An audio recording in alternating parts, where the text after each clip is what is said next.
Hi, Marnie. Hi Jess, how's it going? It's going. So, yesterday we were talking about a bit of a troubling development that we wanted to share with others in the Cambrian community. And so, here we are creating a video that's going to hopefully increase awareness about a major change to OWL at Purdue's APA and I'm assuming MLA, like all of their citation style guides. So why don't we go ahead and show everyone what we're talking about here? So here it is. Here's the new and improved OWL at Purdue. They redid their site. And of course, this is a really popular site. It's been a really popular site for a lot of years because they've got all these great examples of how to do citations in text and how to put them in your reference list.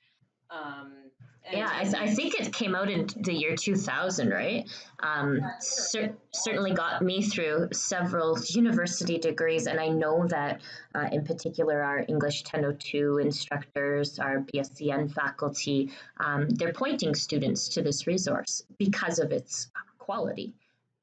yeah, Yeah, and it's great, but the problem that we've been made aware of is that now you'll see quite prominently featured here in these style guides is this cite your source automatically an APA option, which sounds great, right? You can automatically generate a citation. You can pick what you want. So let's just pretend we're doing The Hobbit. If Yeah, I so click this is cite, it's a citation machine powered by Chegg. So OWL at Purdue and Chegg have partnered up, and now this citation machine persists on pretty much every single page. So students are going to be yeah, lured to do what you just did and like plug in a resource, and this is what they'll see, right? yeah, this is what they're gonna see, and then oh, that sounds great. As you can see, there's a ton of ads everywhere, and it's really disconcerting there. And then it gives you a It's bunch a of busy options. page, yeah. Busy. So then, okay, so I want to cite this one. Let's pretend. Um, okay, here's the citation data, and you're like, okay, click again. Um, I want to generate a citation again. It wants me to put all the info in. Okay, more videos playing. Here we go. Create citation. More ads. Another video. Okay, so here's a couple. I've been playing around with this. So here's a couple of citations that I generated that I can grab. I can copy them. It lets me copy them for free. But the problem is, oh geez, now if I try to save or download these, it's going to want me to make an account. I'm like, oh, well, I don't want to make an account. And if I get out of here, then it keeps pushing me back to this make sure your paper is error free thing, which if you look at it, it's kind of like Grammarly or like, Turnitin, where it's trying to detect plagiarism. Um, but then you'll see here, it keeps it, and it's done it a couple of times where it's pushed me to this chart where it's actually a paid service. So you can see here to get the citation machine and the paper checker feature, it's $9.95 a month. So you don't actually get all of this for free. It's going to start asking you for money. And the problem with that is, well, there's a couple problems. First of all, we don't want students paying for something that they don't need, or they might feel like they need this, and we don't want to be encouraging them towards something like that. Uh, because the other problem is, oh, here's one of the pages that it pushed me to, scan your paper now, and it wants me to pay. Um, if I go take a look at the terms of use for this site, it's pretty problematic. If I scroll down here, where did I see it? I think it was under using Chegg content. Basically, you're signing your life away to them. They're saying that they can do anything that they want with your content, like content that you put in here. Here it is here. When you put content in, um, you grant Chegg and their affiliates, etc., a non-exclusive, worldwide, perpetual, unlimited, irrevocable, royalty-free, fully sub-licensable, and fully transferable right to exercise any and all copyright, trademark, etc., rights that you have to the content now and in the future. And they can reproduce, sell, etc., your content in any derivative works. Um, You further agree that Chegg is free to use any ideas or concepts contained in any of your user content for any purposes whatsoever. So they're kind of they could kind of be stealing people's intellectual property there without them necessarily even knowing if they haven't gone in and read these terms. Yeah, I imagine I'm a student. I'm just trying to get, the APA formatting reference list, in-text citations sorted, likely right before the deadline. I'm fairly likely to jump into the citation machine. I may even register so that I get those few free downloads. In addition to the intellectual property concerns, there's also that automatic rollover that isn't too obvious, right? So I get 3 free days, and then I automatically start paying the $9.95 per month. And I'm assuming that that's American, not Canadian. Either way, now they're into paying. Likely that it's difficult to end that trial. Typically, this is the freemium strategy. So we just wanted to make everyone aware of this change, because even though you're pointing to OWL frequently, it doesn't necessarily mean you're seeing the site all the time and noticing these kind of troublesome changes. So thanks for walking us through that, Marnie. Do we want to switch to some good news alternatives? So if this is making you uncomfortable, my advice pedagogically would be to have a conversation at a minimum with your students about what this means and how to move past it. And perhaps you want to point them to some alternatives. And Marnie's got a few great examples that she can share. So one of those places is, of course, the library. If you head over to research guides, you'll see that we have an APA style guide. We also have an MLA style guide.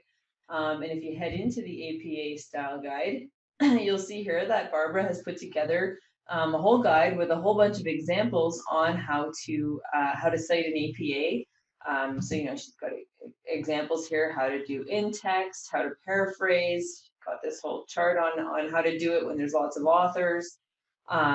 She's got ones for web resources. Here's how to cite a government website. Here's how to cite these other websites. So she's got examples there for everyone.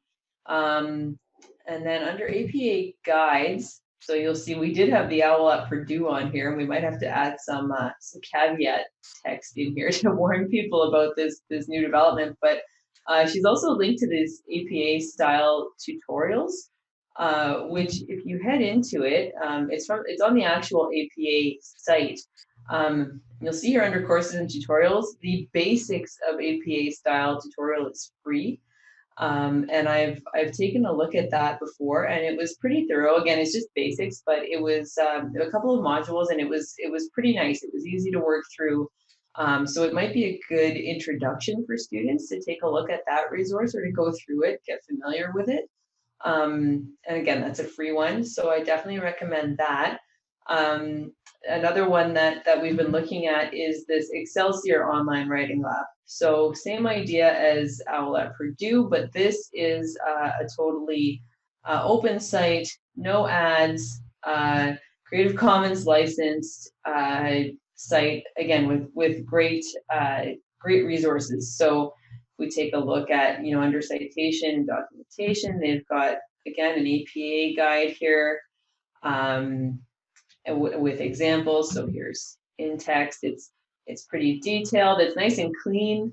They've got little video introductions, and then they get into the examples. So nicely laid out, good information, and no ads and no paid service coming through. Yeah. I've used this in my teaching. I know Mel Young has incorporated it into her English 1002 deliveries. Great for the APA basics, as well as other English 1002 curricula like summary, paraphrase, different writing strategies. So it's definitely a resource worth checking out, and we'll link to the actual website below this video. So there are options. I guess the takeaway is there are options. If you're not feeling as comfortable as you were in sharing OWL at Purdue, check these other resources out.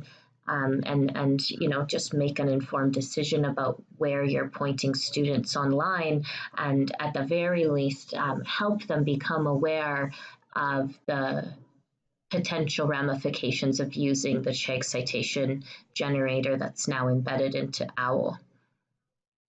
Yeah, and I think we'll definitely be adding this particular resource to our research guide too, if that's something you want to point them to. Awesome. And if your students are interested in a citation generator, there's free options there as well. Zotero is one of those. I've got it pulled up here. Zotero is a free citation generation like kind of like an app, I guess, and it's pretty easy to use. If your students are interested in using it, I'd be happy to help them get it set up. And I also have a handout on how to set it up.